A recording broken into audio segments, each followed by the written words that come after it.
So it's my honor to introduce Matthew Baumgart. Matthew Baumgart is Vice President of the Health and Policy for the Alzheimer Association. He has led the part of the initiative, the Alzheimer Impact Movement, that increased substantially the funding for Alzheimer research and put really on the agenda the Alzheimer Act. He also leads public health, a project with the Center for Disease and Control. And he has been also working at the United States Senate for some time. I have to say, I'm profoundly grateful to Matthew, because he helped us a lot drafting the guidelines of our handout at the beginning of the Brain Fit for Life. So I'm very, very happy to have him here today and show us a little bit the evolution of their mission and what they achieved during this year, with a lot of effort and lobbying, but with a critical mass of advocates that he has led. So thank you very much, and good evening to you. I wish we were all together there in Switzerland. Switzerland is one of my favorite places on earth, and I was so looking forward to being able to actually physically come to Switzerland. So I missed that part of it, but I'm glad we are able to move forward with this symposium.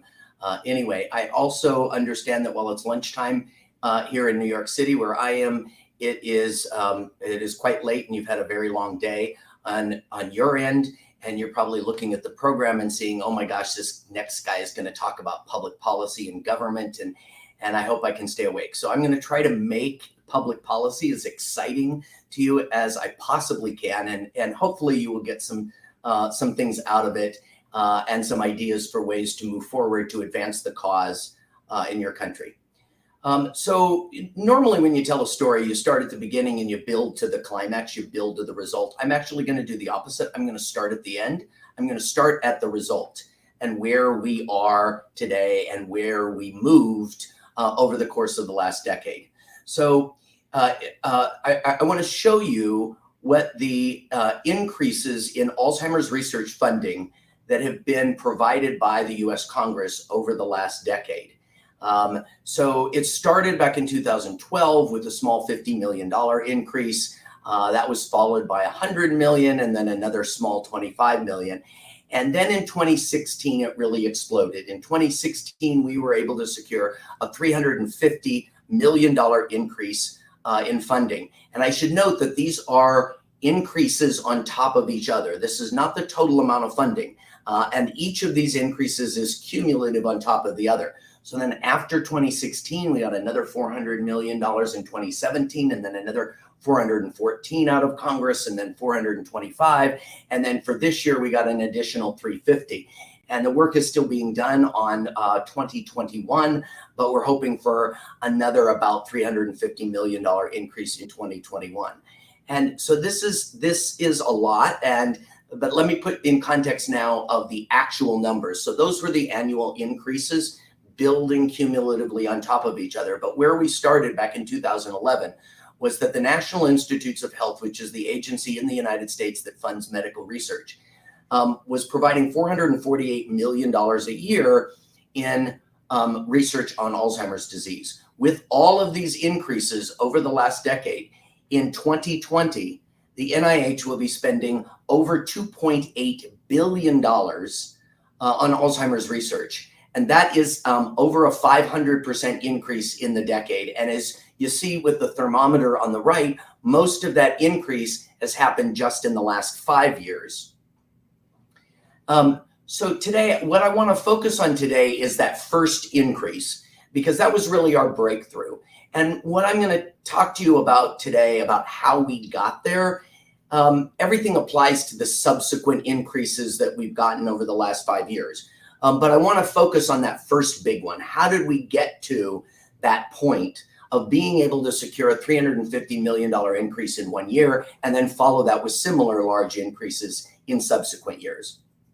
So how did it happen? So the underlying principle of our tactics was we wanted to make it hard for politicians not to act.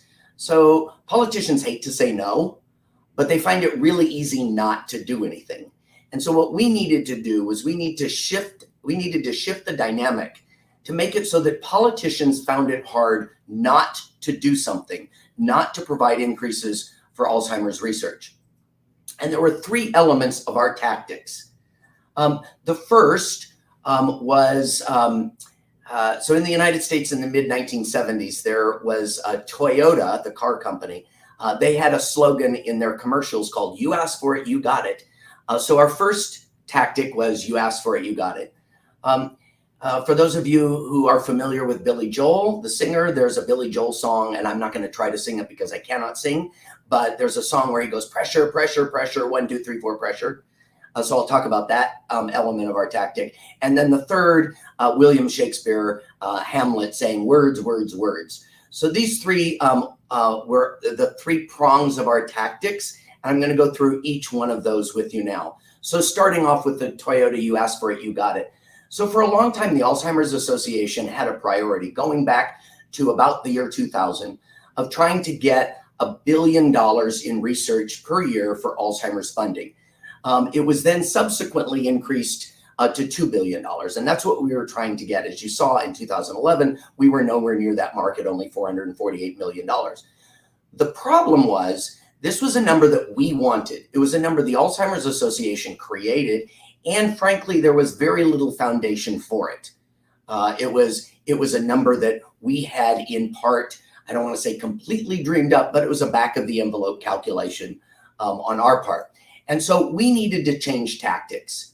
We needed to find a way to make members of Congress increase funding because it is something they called for, not something that we asked for, but something they called for. So we took a step back and we said, instead of asking for research money, we're going to ask Congress to pass something called the National Alzheimer's Project Act. And this was a bill before Congress that said this: we have a big crisis on the horizon when it comes to Alzheimer's, and we as a country have no idea how we're going to deal with it. We have no idea how we're going to deal with the long-term care needs, the home and community-based service needs. We have no idea how we're going to help all the unpaid caregivers, and we have no path to finding a way to treatments to address this disease. We have no plan, and we need one. So we were successful in getting Congress to pass the National Alzheimer's Project Act, which said, develop a strategy. We need a national strategy to address this crisis. The result of that, once that bill was passed, was there was a release of a national plan. And the first goal in that national plan was to prevent and effectively treat Alzheimer's by 2025. So now we have Congress saying we have a crisis and we need a plan. We now have a plan that says we need to prevent and effectively treat the disease by 2025. And then the National Institutes of Health came along and said, okay, we're going to set priorities, we're going to set a timeline, and we're going to set milestones on how we get to that 2025 goal. And the Alzheimer's Association then convened an expert panel that said how much money would we need, and that expert panel concluded that we would need a rapid ramp up to about $2 billion in research funding on Alzheimer's every year if we were going to reach that 2025 goal. Remember, this is now 2012. But that was us saying it. That was our expert panel. So we still needed one more step here. So we sought out to get Congress to pass what we called the Alzheimer's Accountability Act. And that bill passed a couple years later. And it said that we want the scientists at the National Institutes of Health to develop each year an Alzheimer's research budget that would drive toward reaching that goal of a treatment and prevention by 2025. And this was the key, we want you to send that budget directly to Congress. We want you to ignore the normal budget process and send that budget directly to us. We want to hear directly from the scientists at NIH how much money is needed in order to reach that 2025 goal. So now you have a situation where Congress said we need a strategy.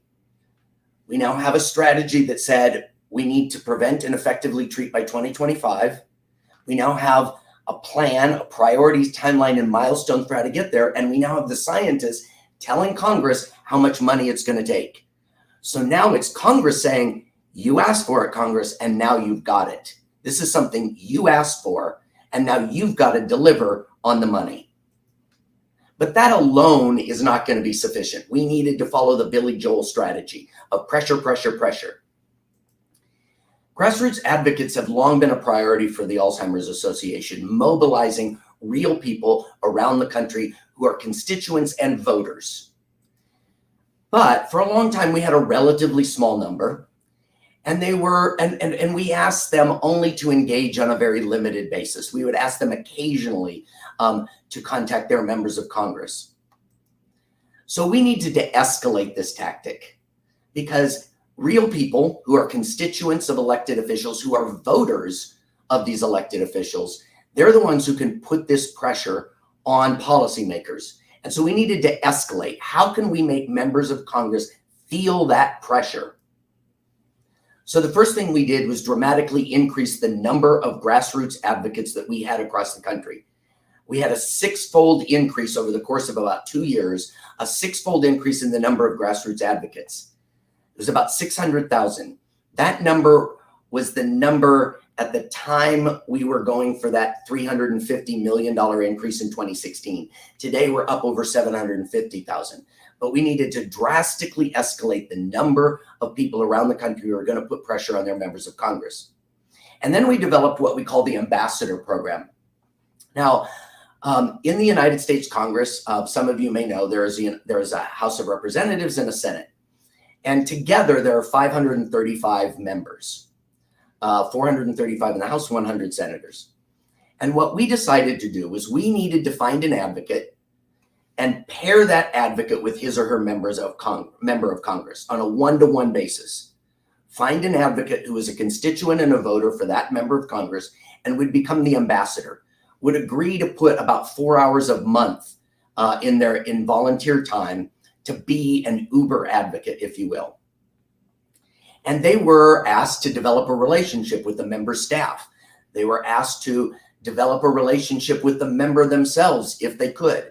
They would go to town hall. Every time a member of Congress had a town hall meeting, they would go to a town hall meeting. They would raise their hand, ask a question about Alzheimer's, develop that relationship, and put that pressure on that one-to-one relationship. And some were so good developing this relationship with their member of Congress that that we actually had the member of Congress come and introduce them at one point. Every year we give an award that's an Advocate of the Year award. And back before COVID, we would give this award out in an actual in-person meeting in Washington, D.C. And several times we had the member of Congress of that advocate come to the meeting and introduce the advocate and congratulate the advocate in person. That's how well they develop that relationship. It's much harder to say no. It's much harder to not act if you're an elected official, if you have that relationship with somebody as opposed to an anonymous constituent. And then we had to mobilize the advocates. It's one thing to have that one-on-one relationship, but we now have 600,000 advocates out here. And we needed to mobilize those 600,000 advocates using a variety of tactics. So for example, to get NAPA passed, that was the National Alzheimer's Project Act. That was the bill that said we need a national plan. Over 1,000 meetings were held in the course of a year between advocates and either their members of Congress directly or their staffs. That's almost 2 for every advocate in the course of a year, 2 for every member of Congress in the course of a year. And over 50,000 emails were sent to Congress in support of passing this bill that said we need a national strategy. And then when we got to 2016, 2015, trying to get that increase, that $350 million increase, we had over 3,000 meetings between advocates and members of Congress and their staff. Think about that. Remember, there are 535 members of Congress. That's 6 meetings every year. 6 meetings between the advocates and either the staff or the member directly. And over 100,000 emails, letters, and social media messages were sent in support of this $350 million increase. That's a lot of pressure. But then there's one final aspect of the pressure, and that was our desire to make it a political issue, not just a government issue. You know, it's one thing to say this is an important policy issue. I'm talking to you as an elected official, and you need to do something about it from a policy standpoint.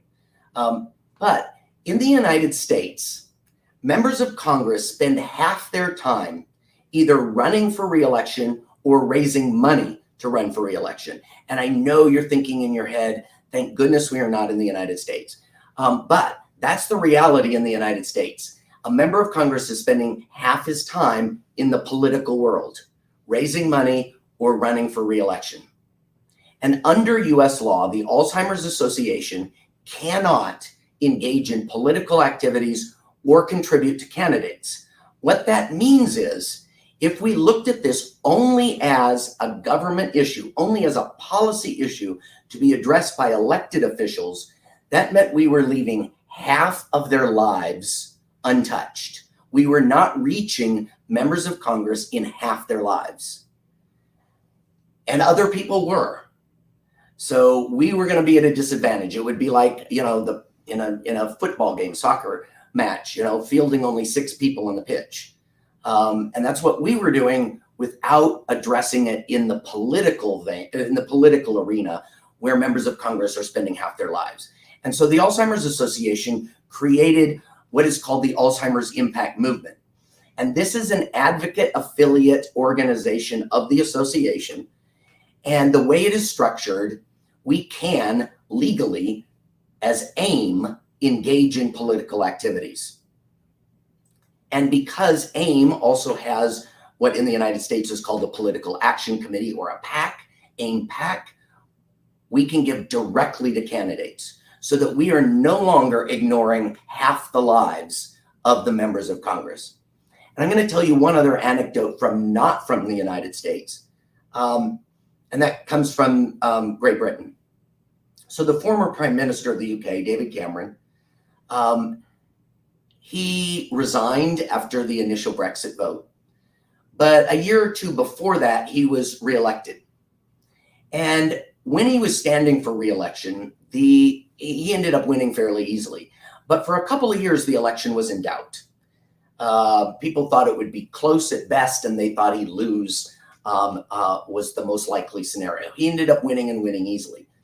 But for several years, David Cameron, prior to that re-election effort, talked about Alzheimer's, talked about dementia, increased funding for research on Alzheimer's. He talked about the need to improve care of those with the disease and support for their family members. I am convinced to this day that David Cameron saw polling data that showed elected officials who talk about Alzheimer's will be viewed much better by the public. And this is not to doubt that David Cameron believes in the importance of this issue, that he believes in the cause. He stayed involved in this issue even after he's gotten out of government. So it truly is an issue that he cares about. But I truly believe that he made it a political issue because he saw the data, that it was a good political issue. And if we could do that in the United States through AIM, that would give us an advantage. If you can do that, if you can take it out of just being a policy issue and make it a political issue, an issue that's not just discussed in the halls of government, but also discussed in elections and in campaigns, then you're in a much better position to bring about change. So let me go back to the third part of the triangle, and that's William Shakespeare's words, words, words. So for a long time, the association's message, the argument we would make to policymakers, was almost exclusively about helping people. And that's a perfectly good argument. It's an important argument. This is a devastating and horrible disease. People need help. People living with the disease need help. Their caregivers, their families need help. It's an important message, but it's mostly a message about caregivers. And the political reality is it has very limited appeal. If you know a little bit about politics in the United States, you know we have two parties, the Democrats and the Republicans. Republicans are the conservative party, the Democrats are the liberal party. And the argument that focuses on helping people had very good appeal to Democrats. It had very little appeal to Republicans. It did not make Republicans want to do much. And so we needed to change tactics again. We needed, and we asked ourselves, what messages can we develop to make the case more appealing to more members of Congress? So the first thing we did is we said, we need those with the disease to tell their stories as much as they can. If they're still in the mild stage of the disease, we need them to tell their stories, not hearing it from other people. Directly, those with the disease tell us what it means to them and how it's affected their lives. And the second thing we needed to do is we needed to focus on the financial impact. We needed to make it an issue that affects members of Congress as members of Congress. And what do I mean by that? Well, when you make an argument that the government should do something to help my family or to help someone with the disease or to help their caregiver, that's asking the member of Congress to do something because it affects their constituents. It affects a potential voter, and that's important, but it doesn't affect them. But as members of Congress, they're responsible for putting a budget together. They're responsible for developing how we are going to spend money in this country. And if you can make the argument that this disease is going to make it extremely difficult for you to balance the budget, this disease is going to blow a hole in Medicare and Medicaid. Those are two government health insurance programs. It's going to bankrupt those programs. How are you going to do your job in putting a budget together if you're bankrupting the two health insurance programs because of the cost of one single disease? That would make it an issue that not only affected them as members of Congress, it's a financial issue. And that makes it more appealing to Republicans. So we started off, first of all, by building the substantive foundation. If we're going to make this argument, we got to have the facts on our side. So we scoured journal articles. There were a few published studies about the costs of the disease. Most notably in 2013, there was a journal article published that showed that Alzheimer's was the most expensive disease in America. And then we, as the Alzheimer's Association, also commissioned some work. We hired some economists to build a model that showed how much Alzheimer's was costing America and how much could be saved if we had a treatment that slowed the progression of the disease. So we were building that factual, substantive foundation. And then we needed to develop messages, and we needed to make them short and pithy. We call them an elevator speech. If you're not familiar with that term, it's you get in the elevator, and by the time you reach the floor, you've finished your pitch. You have the time where the member of Congress is closed in that box to make your sales pitch. And so we needed to develop that messaging, and we needed to develop the materials that went along with it. What you see on the screen now, and what I'm going to show you here, is one of those materials we used back in 2016 to try to get members of Congress to understand in a very short, pithy way the importance of addressing this issue. And there you can see, while this section of my talk is called Words, Words, Words, you can see there are not a lot of words there. There are a lot of pictures. And I'm sure you all know that Donald Trump loves pictures, but so do all members of Congress, truth be told. They like pictures. Pictures tell the story of 1,000 words. And I could fill each of those 3 pages with words about the importance of research, about the importance of care planning, about the importance of palliative and hospice care. I could fill each of those 3 panels with words, and it would not have the impact that this pithy messaging shown by graphics can have.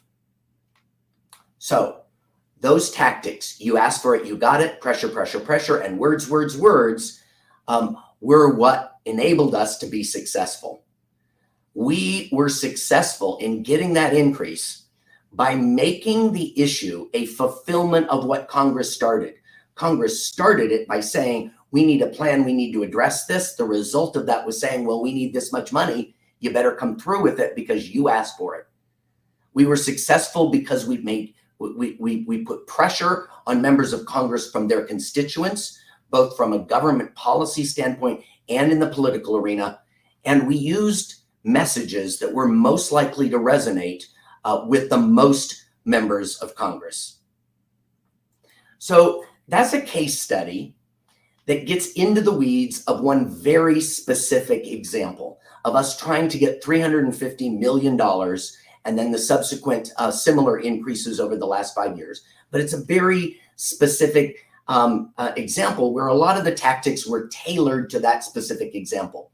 So I want to close by seeing if we can pull out of that example some lessons, lessons from that case study that you could use in your country as you try to work on getting governments to change. And what I tried to do here is what are the key elements of what happened during that drive to get increased research funding that are generic enough that it could apply to any issue. In the United States, not only have we been successful at getting a large increase in research funding over the last several years, we've also been successful in creating a benefit under the Medicare insurance program for care planning, so that anybody with a cognitive impairment can now get care planning.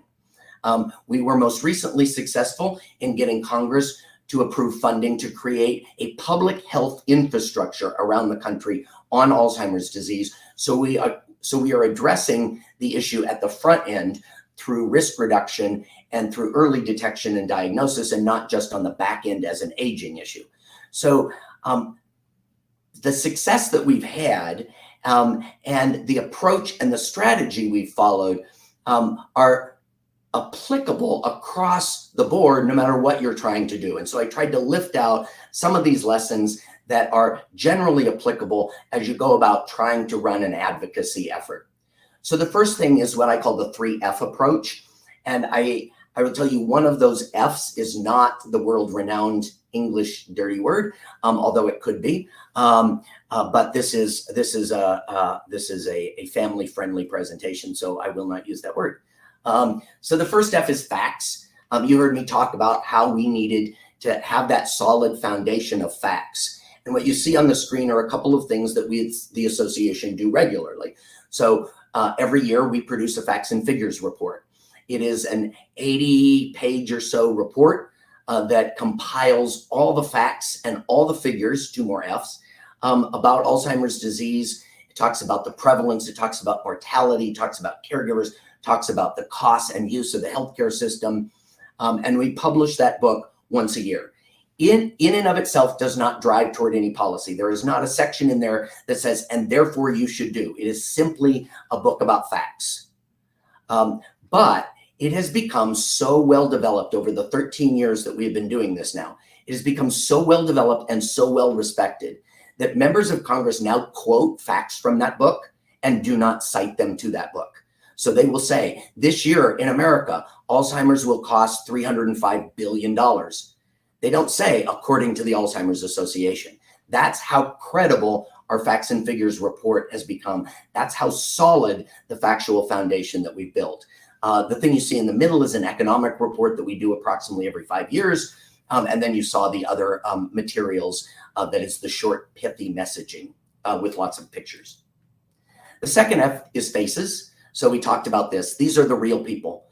These are the people with the disease, their caregivers, their families, their loved ones, people who have been impacted or afraid of being impacted by this disease. These are the faces, the real people. And then the third F is fighters. And what you see picture here, the 5 people, are 5 members of Congress, a couple of senators, a couple of members of the House of Representatives, who have been particularly vocal and supportive of trying to achieve change when it comes to Alzheimer's policy in the United States. There are fighters on the inside. They're the people who will take up our cause within the halls of Congress. So those are the 3 Fs. That's the basic approach: facts, faces, and fighters. So once you have your facts, once you have your faces, and once you have your fighters, then the strategy to follow is what I call the 3-legged stool strategy. So to achieve policy victories, you need all 3 legs of the stool. So the first leg is the inside game. This is working with those fighters by professional staff. So this is the professional staff of the Alzheimer's Association, our lobbyists, working the inside game, working the back rooms and the halls of Congress and the agencies, working with elected officials and civil servants to try to change policy. The inside game. But while we're playing the inside game, we also need to be playing the outside game. This is that pressure, pressure, pressure. This is the faces. These are the real people, the voters, the constituents of elected officials from the outside of Congress, putting pressure on members of Congress to act. And then the third leg of the stool is the political game. This was the AIM organization that I talked about. This is about not ignoring the half of the lives of members of Congress where they're actually running for re-election. Now, what I've told you here between the faces, the facts, the faces, the fighters, the inside game and the outside game, all of that is easily transferable to almost any system of government.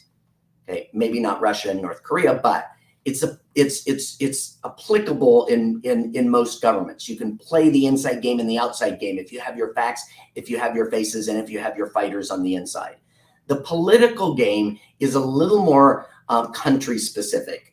You have to figure out how the political game works for you. Now, in the United States, the Alzheimer's Association couldn't legally play the political game. Maybe you can. We have members of Congress who spend a lot of time raising money to be reelected and campaigning. And we needed to play in that space. And maybe that space isn't quite as big in your country. So this is the one element of the strategy, the one leg of the stool that really you need to think through to adapt specifically to your country. But the others, those 3 F's and the inside game and the outside game, are definitely easily transferable. And I would argue essential if you're going to achieve policy victories, whether that's in research or in care and support. So I really thank you for the opportunity to come talk to you today. Again, I wish we were all there together in person in beautiful Switzerland. But I thank you for your attention. I know it's been a long day for you, but I'm happy if there is time to entertain a couple of questions. Thank you, Matthew. It's been fantastic. We learned so much today, and we have many questions, and I have also other questions, but I will start from the audience. And the first question is from Jean-Marie Annoni. Do you confirm that message to politics is more effective if initiated by an Alzheimer's association than if given by a professional health group? So that's a really good question. I would say yes. I don't think I would not ignore the strategy of researchers or professional health groups making the case. But I think it should be done in conjunction with the Alzheimer's Association and actual real people. Because I think it's that when you're talking about, grassroots advocates, they have one interest in this. They've been affected by this disease, or they're afraid of being affected by it. It takes away, there's no financial, right? So, we've used researchers, for example, in our effort, in our lobbying efforts to get researchers. We've sometimes brought researchers up to Congress to talk to members of Congress and their staffs. But we use that sparingly, and we use that very tactically on those members where we think it's going to matter, or those members that have a lot of research labs in their state or their districts. Because as much as a researcher, his heart is in the right place, his head is in the right place, he believes in the cause, having a researcher come in and say, fund more research, is also saying, give me more money. And so the more you can use advocates and real people whose interest is solely their impact on the disease, the better I think you are. And again, it's not to say that health groups and that researchers and other partners shouldn't be part of the effort, but I think it should be done tactically as part of the overall strategy as a complement to advocates and the Alzheimer's Association, not as a replacement. Yeah, I think, this is, we talk about this disease, and it's 50 million people affected, 50 million families were affected. Those 50 million families should speak for the patient And also in Switzerland, we should engage them more. There's a lot of shame here. There's a lot of stigma. There's also a personal issue with being very reserved, not wanting to disclose private matters. But I think we should make an effort to engage with a conversation with them and really talking more about brain aging or brain health. Yeah. To that point, so it doesn't have to be all of them. I mean, no. we have an organization, we have a group at the Alzheimer's Association called our Early Stage Advisory Group. It consists of 10 people. And we spend a year with the 10 people, and they rotate it once a year. We spend a year with them, and we give them media training. They come to Washington, D.C. So it doesn't take a lot. But if you can get some to break through that stigma, not only will it help in your public policy efforts, I think it will help society in their attitudinal efforts towards this disease. Along this line, Katharina Fromm, who's the vice rector of the University of Freiburg, she said, "Great talk, thank you. Can you tell us about the budget and the number of people active in the campaign?" Yes, so as I said, I think we had our 535 ambassadors, right? So that's the advocate is paired exactly with their member of Congress, that one-to-one relationship. But they alone can't deliver on 100,000 emails and social media posts and letters to the local newspaper. That takes a much larger army. And at the time, back in 2016, we had about 600,000 advocates around the country. And so that was, but we had that number because when you ask people to take an action, not all of them are going to act. Not all of them are going to hit send on that email. Not all of them are going to sit down and take the draft letter to the editor and put it into their own words and send it off to the newspaper. So you figure, 10% of 10 to 15% of the people you ask to take an action will actually take the action. If you're really good, or if it's really important, you might get up to 20%. But that's really good. So when you're talking about having 600,000 advocates, one of the reasons we wanted to build that base is because we wanted to be able to have 60, 50, 60, up to 100,000 people actually taking an action. And so in order to get that being, 10 to 15 to 20% of the people, we needed a 600, 700, 800,000 base to start from. And that's why it was so important for us to build that base, not because 600,000 took action, but we needed between 50 and 100,000 to take action. And, that's in the United States. Despite the slide I showed with the map of the United States, or the outline of the United States and the outline of Switzerland, I had the two countries the same size. They're not actually the same size, as you know.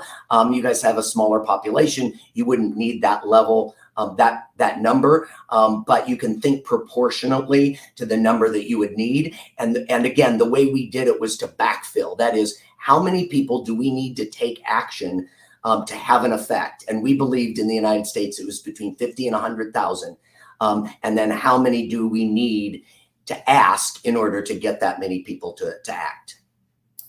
Okay, I read really the last question, and we go to the closing remark. I think it's interesting. We talked about evidence-based policies, and Jean-François Demonet says, expert in economics this morning showed that as there are other worrying facts. So when you put together cost of retirement pension and health expenses and production of goods by active people, including the US and worldwide, would you say that those are useful observation for politicians?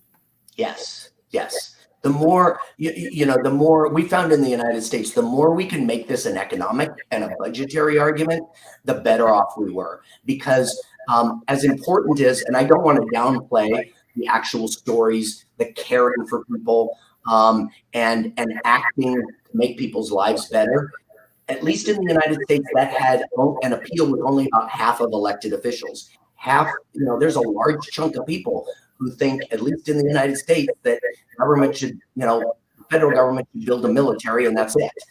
So we had to reach through and make it an economic case. And I think the more you can show about the economic, what happens to the caregivers who have to change their work or leave work entirely to care for mom or dad because they have this disease. And in the United States, there have been a lot of studies about what happens in the workplace to caregivers of people with Alzheimer's in terms of having to change their job, pass up a promotion, quit work entirely. I think any type of economic argument is extremely important. I would make one final cautionary note though.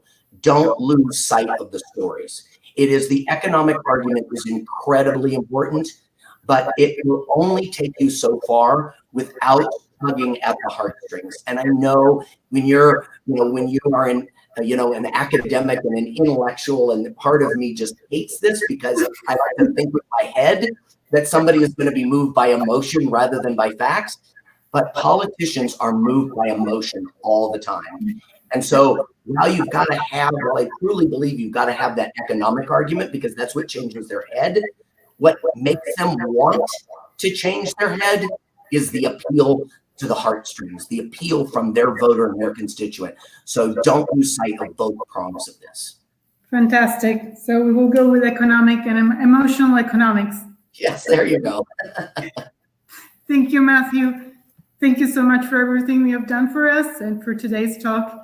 And I hope to see you next year in Switzerland. I just will switch to the closing remarks and thank you so much. Good luck, everyone. Bye.